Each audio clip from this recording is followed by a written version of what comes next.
And why can't knuckleheads just come to grips with a simple lie about American jobs being saved in the GM bailout and the cold-hearted non-reality of how great the company is doing now? When the American auto industry was on the brink of collapse, more than 1 million jobs at stake, Governor Romney said, let's let Detroit go bankrupt. And kill their wives. I'm sure he said that. He said, I believe in American workers. I believe in this American industry. And now the American auto industry has come roaring back. And GM's number one again. GM's number one. And GM's number one. And they're all, this is true. You're number one.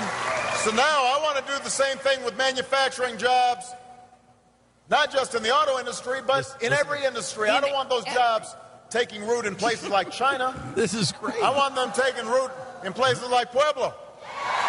Yeah. Okay, this is good stuff. Now, see, you're a silly knucklehead friend. Your knucklehead friend just doesn't know any better than to point out that the U.S. taxpayers are still losing tens of billions of dollars in that deal. In fact, $25 billion. The $25 billion. Mm-hmm. That's a news story today. They lost $25 billion. More. It's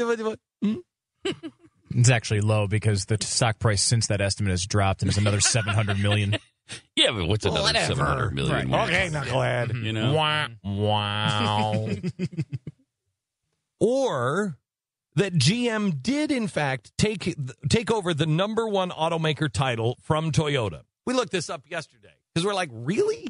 GM is number one? How could he possibly say that? He's right. Mm-hmm. He's right. But see, your knucklehead friend might then say, wait a minute, hang on, let's look into that. How did that happen? GM took over the number one slot for about 6 months. Why? Well, because he believes in the American worker. Or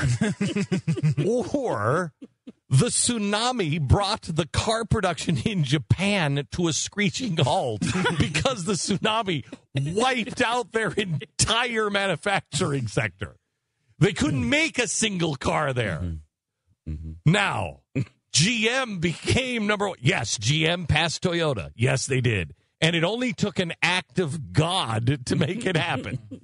Congratulations. He did promise he was going to have the. He said the waters were going to stop rising. So Yeah. Now your knucklehead friend, will say, "Hey, that might be from the tsunami," and then you're like, "That's not true." Well, GM is still number one. No, then that's when your knucklehead friend says, "No, Toyota regained their number one position in July, so they were wiped out. They had nothing."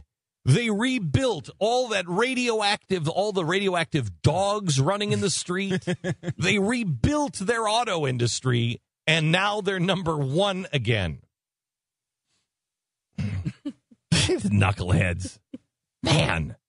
Plus, that really big knucklehead friend of yours may also point out that GM has outsourced the vast majority of their operations to other countries, and proudly, they are in the middle of outsourcing even more jobs. And it's not even American jobs that were supposedly saved. It's Chinese jobs. But your knucklehead friend is probably going to point out that was only according to the CEO of GM. Here he is. 7 out of every 10 automobiles, 7 out of 10 of our vehicles were made outside the United States. We have 11 joint ventures in China with SAIC and FAW. We operate 11 assembly plants in China, 4 powertrain plants in 8 cities across the country. Mm-hmm. We regard our 11 joint ventures as 11 keys to success, not just in China, but globally. Mm. That was a speech he gave in China. Okay. 70% of GM cars made outside the United States, and they're expanding in China because their commitment to the growth within and for China is paramount to GM. And you're paying for it. You're paying that guy's salary. Don't you feel good? Seriously, knucklehead. Come on. What's wrong with you? Come on.